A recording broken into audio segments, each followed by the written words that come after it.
نحمده نصلی علی رسول الکریم اما بعد فاعوذ باللہ من الشیطان الرجیم بسم اللہ الرحمن الرحیم رب اشرح لی صدری ویسر لی امری واحلل عقدۃ من لسانی یفقہوا قولی۔ پچھلی نشست کا اختتام آل عمران کی آیت نمبر 63 پہ ہوا تھا۔ واقعہ کچھ یوں تھا کہ حضرت عیسیٰ کے بارے میں قرآن حقائق بیان کر رہا تھا اور رسول اللہ صلی اللہ علیہ وسلم ان کو آگاہ کر رہے تھے، جس سلسلے میں مباہلے کی بھی ضرورت پیش آئی۔ آیت نمبر 64 سے فرمایا گیا قُلْ يَا أَهْلَ الْكِتَابِ تَعَالَوْا إِلَىٰ كَلِمَةٍ سَوَاءٍ بَيْنَنَا وَبَيْنَكُمْ أَلَّا نَعْبُدَ إِلَّا اللَّهَ وَلَا نُشْرِكَ بِهِ شَيْئًا وَلَا يَتَّخِذَ بَعْضُنَا بَعْضًا أَرْبَابًا مِّن دُونِ اللَّهِ۔ کہہ دو کہ اے اہل کتاب، جو بات ہمارے اور تمہارے دونوں کے درمیان یکساں ہے اس کی طرف آؤ، اور وہ یہ کہ اللہ کے سوا ہم کسی کی عبادت نہ کریں اور اس کے ساتھ کسی چیز کو شریک نہ بنائیں، اور ہم میں کوئی کسی کو اللہ کے سوا اپنا کارساز نہ سمجھے۔ فَإِن تَوَلَّوْا،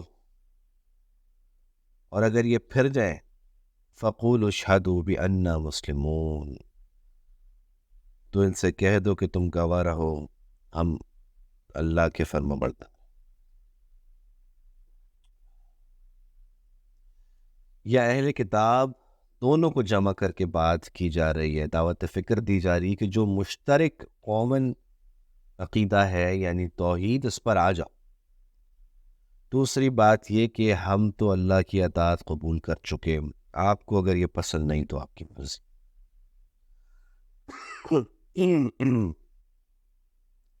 یا اہل الکتاب لما تحاجون فی ابراہیم وما انزلت التوراۃ والانجیل الا من بعدہ، اے اہل کتاب تم ابراہیم کے بارے میں کیوں جھگڑتے ہو حالانکہ تورات اور انجیل ان کے بعد اتری ہیں۔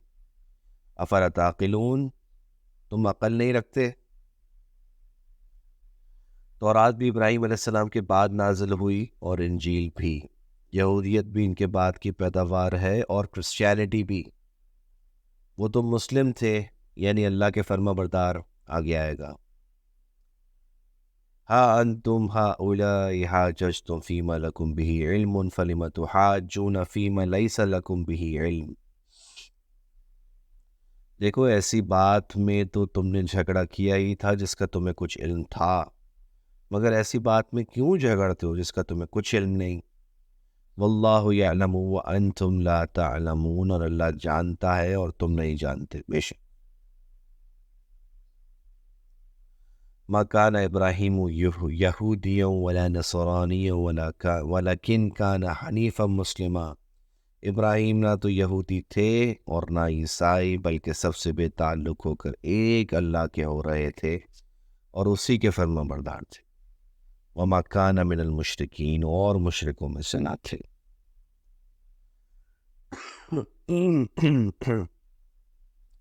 دیکھیں، عرب کے مشرک یہود اور نصارہ تینوں ابراہیم علیہ السلام سے نسبت جوڑتے تھے۔ دو ٹوک الفاظ میں قرآن نے بتا دیا کہ نہ وہ یہودی تھے، نہ نصرانی، نہ ہی مشرکین میں سے، بلکہ کان حنیفا مسلمہ، ایک اللہ کے فرما بردار تھے، مسلمان تھے۔ ان اول الناس بابراہیم للذین اتبعوه وهذا النبی والذین آمنوا واللہ ولی المؤمنین۔ ابراہیم سے قرب رکھنے والے تو وہ لوگ ہیں جو ان کی پیروی کرتے ہیں، اور یہ پیغمبر رسول اللہ صلی اللہ علیہ وسلم کی بات ہو رہی ہے، اور وہ لوگ جو ایمان لائے ہیں، اور اللہ مومنوں کا کارساز ہے۔ وَدَدَّتْ طَائِفَةٌ مِّنْ أَهْلِ الْكِتَابِ لَوْ يُضِلُّونَكُمْ، بعض اہل کتاب اس بات کی خواہش رکھتے ہیں کہ تم کو گمراہ کر دیں۔ وَمَا يُضِلُّونَ إِلَّا أَنفُسَهُمْ وَمَا يَشْعُرُونَ، مگر یہ اپنے آپ کو ہی گمراہ کر رہے ہیں اور نہیں جانتے۔ یا اہل الکتاب لما تکفرون بآیات اللہ وانتم تشہدون، اے اہل کتاب تم اللہ کی آیتوں سے کیوں انکار کرتے ہو، تم تو مانتے ہو، یعنی تم تو تورات کو مانتے ہو۔ یا اہل الکتاب لما تلبسون الحق بالباطل وتکتمون الحق وانتم تعلمون، اہل کتاب تم سچ کو جھوٹ کے ساتھ خلط ملط کیوں کرتے ہو اور حق کو کیوں چھپاتے ہو اور جانتے بھی ہو. سبحان اللہ، کیا داعیانہ انداز. اچھا، رکوع تو یہاں مکمل ہو گیا ہے، مگر میں چاہتا ہوں کہ اگلی ایک آیت اگلے رکوع کی ہم اس نشست میں مکمل کر کے اختتام کریں. وقالت طائفة من أهل الكتاب آمنوا بالذي أنزل على الذين آمنوا وجه النهار واكفروا آخره لعلهم يرجعون. اہل کتاب ایک دوسرے سے کہتے ہیں کہ جو کتاب مومنوں پہ نازل ہوئی ہے اس پر دن کے شروع میں تو ایمان لے آیا کرو اور آخر میں انکار کر دیا کرو، تاکہ وہ برگشتہ ہو جائیں، کنفیوز ہو جائیں کہ یہ دین ٹھیک ہے کہ نہیں ہے. یہ یہود کی ایک بڑی سازش تھی مسلمانوں کے خلاف، کیونکہ یہ بات سامنے آ چکی تھی کہ ایک بار جو اسلام قبول کر لے وہ واپس نہیں ہوتا، چاہے اسے بدترین تشدد کا نشانہ کیوں نہ بنایا جائے، بھوکا پیاسا کیوں نہ رکھا جائے، حتیٰ کہ جان سے کیوں نہ مار دیا جائے. جس اسلام کی اہل عرب میں ایک دھاگ بڑھ گئی تھی، تو سوچا کہ ایسا کرتے ہیں کہ صبح صحبت میں رہو اور شام کو کہہ دو کہ دیکھ لیا بھائی کچھ بھی نہیں ہوا، سارا دن بیٹھے رہے حضور کی محفل میں، ایسا کچھ خاص نہیں صلی اللہ علیہ وسلم، نعوذ باللہ من ذالک. تو اسی منافقانہ شرارت کی روشنی میں قتل مرتد کی سزا کا تعلق جڑتا ہے.